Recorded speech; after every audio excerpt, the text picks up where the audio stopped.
జనరల్గా నాకు చాలామంది నువ్వు కమర్షియల్ సినిమా తీయొచ్చు కదా, ఇలా రాయొచ్చు కదా, ఇదంతా ఎందుకు అని అంటూ ఉంటారు. అంటే నేను రచయితకు ఒక మాట చెప్తాను.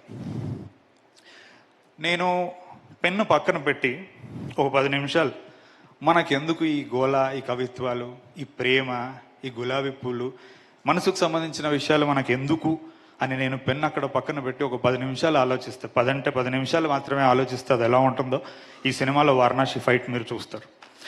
అది ఈ మాట మళ్ళీ మీరు వచ్చి ప్లే చేసుకోండి. ఏంటి ఇంత ఉంటారు కదా ఇంటర్నెట్లో, ఏంటి ఎంత బలంగా అంటున్నాడంటే, బలం దేని మీద నిల్చుంటున్నాను, ఆలోచన, టీం వర్క్ మీద నిల్చొని చెప్తున్నాను నేను. అంటే కమర్షియల్ సినిమా తీయలేక కాదండి, ఏదో తీయాలని లేక. ఇప్పుడు ఇలా ఉన్నా రేపు మారుతానేమో, ఎందుకంటే ఒక ఆరాటం నాకు కవిత్వం అన్నా, మాటలన్నా. ఎందుకంటే మనిషి అంటే నేను వార్ పోయిటరీ చదివినోడిని. సెకండ్ వరల్డ్ వార్ ట్రెంచెస్లో పడుకొని ఉన్నప్పుడు ఒక్కొక్కడు చేతులు కాళ్ళు తెగిపోయినప్పుడు వాళ్ళకి మెడిసిన్స్ కూడా అంటే చాలా ప్లేగ్ ఇట్లాంటి డిసీజెస్ వచ్చాయి, టెటనస్ ఇట్లాంటి డిసీజెస్. వాళ్ళకి ది ఓన్లీ హీలింగ్ థింగ్ వాళ్ళ చేతులు ఉన్న పోయిటరీ బుక్. అంటే మన దరిద్రం ఈ రోజుల్లో మనం, అంటే ఒక వ్యక్తి కొంచెం ఒక భాషని హుందాగా రాస్తే జనాలు వస్తారా అంటారు. జనాలు వస్తారు. ఇదే జనాలు పొద్దున్న లేస్తే పోయిటరీ చదువుతూ ఉంటారు, పేపర్ చదువుతూ ఉంటారు. నేను ఎవరినైనా నమ్మానంటే ఆడియన్స్ని నేను ఇప్పుడే కాదు, నేను ఎప్పటి నుంచి నమ్ముతూనే వస్తున్నా. సో అంటే అట్లీస్ట్ ఏదో కొంచెం నేను మొండోని కాబట్టి నిలబడగలుగుతున్నాను. మిగతా వాళ్ళని అయితే చాలా తొందరగా చంపేస్తారు ఇలాంటి ఆలోచనలతో.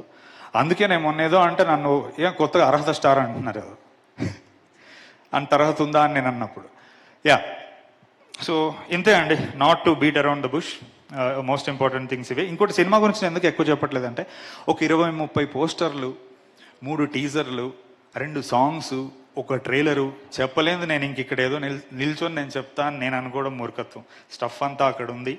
June 20th ఇక్కడ మనకి సమాధానాలు దొరకవు, అది మనం ఎత్తుక్కుంటూ పోవాలి. So cinema is such a powerful medium. నేను 22 years ఉన్నప్పుడు రాశానండి మధురం. నేను ఇప్పుడు 36. సో నేను ఇప్పుడు లవ్ని చూసే విధానం మారింది. It has become on a very meta level. So నేను అక్కడ నిలబడి చెప్తున్నాను.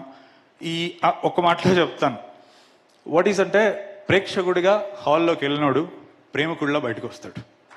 అది ఎందుకో నేను చెప్తాను మాట. ప్రేమికుడు అంటే వాడు ఏదో పూలు పట్టుకొని తిరుగుతాడని కాదు, ప్రేమ యొక్క తత్వం వాడికి ఎక్కడో బోధపడుతుంది. అరే మనకి ఎక్కడ దొరకని ఆన్సర్ ఇందులో దొరికింది కదా అని. అండ్ అది చేస్తే నిజంగా నేను సినిమా సక్సెస్ఫుల్గా తీసినట్టు నమ్ముతున్నాను నేను, అది జరుగుతుందని చెప్పేసి. That's it.